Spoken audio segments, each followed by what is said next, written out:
Good morning, welcome to the broadcast. You are watching New Day Kenya. The hashtag on Twitter is NewDayKE and the short SMS code is 40920. The WhatsApp number is displayed on the bottom end of your screen. With me in the studio is Dan Orogo. He is social, political and governance commentator. Dan, good morning. Good morning. Your time is appreciated. A lot to talk about, including the task that awaits CJ Martha Koome as she takes office, the war on graft, and the papers detail that this morning, and also the IEBC reform dilemma. Here's the front page of the People Daily, and the stories highlighted include this main one.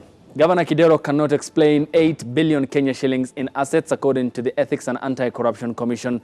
The other governors who are also on the radar of the investigative agency is Ferdinand Babayao Waititu, the former Kiambu County Governor, the former Nairobi County Governor Mike Mbuvi Kioko Sonko, who can't explain 1 billion Kenya shillings, and also Governor Moses Lennon Kulal of the county of Samburu, who has been unable to explain 500 million Kenya shillings in assets and in cash held in local banks in the country.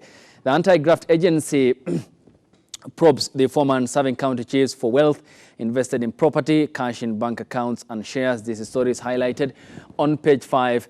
The Commission's chairperson, Eliud Abuhala, yesterday appeared before the Senate Committee on Accountability and did explain this matter. Up top in the paper is also the story highlighted, and we'll be coming to the war on graft matter later, of the CJ Martha Koome, who faces the tough choices in appeal court crisis. Page 4 of the publication does highlight that story.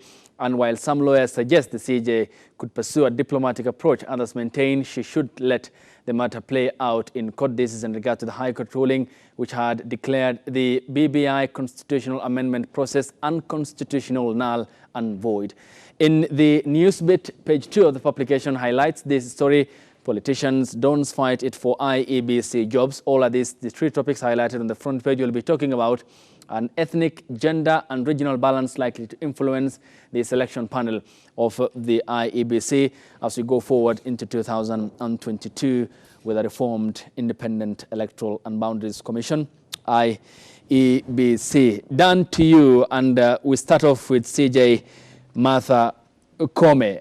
Are we likely to see, just in first approach, a deviation from the David Maraga-led judiciary approach by Martha Koome? Well, first of all, let me, begin the show by condemning the acts of, police abduction that we've seen in this country.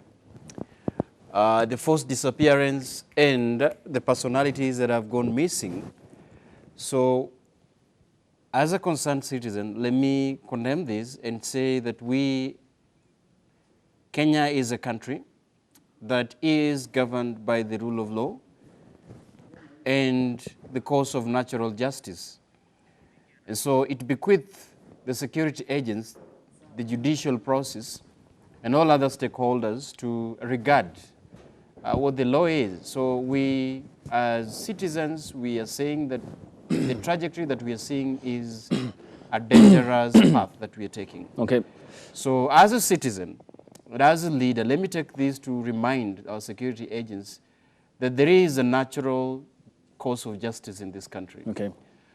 To the topic and what you've just asked, there is a fresh breath and the change of guard in the third arm of the government, the judiciary, with the installation of the new president of the Supreme Court that doubles up also as the chair and the Supreme Judge, and all of us are happy and are optimistic about the course of this country. Is an indication that we can have people who merit their position and they are selected based on the qualification, regardless of gender.